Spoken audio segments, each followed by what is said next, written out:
Wat weer toen? Heite. Door daar weer het heite daar. Toen hield dan een heel mooi cadeautje voor Heite, hè? Wat zie je erin? Wat zit erin? Hier pakt Jelke hem uit.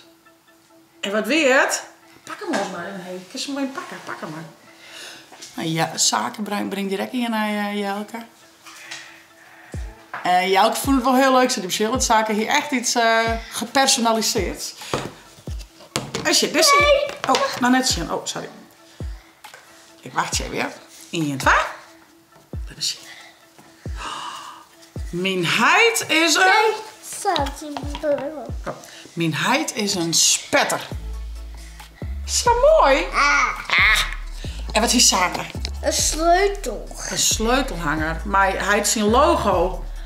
Dat is toch grappig, hij er op internet opzocht. Nou, Jelke die voor het exempel dat het hotse voor... Nou, ik kan echt zien dat die bij er echt werk van maken, hè? Sure.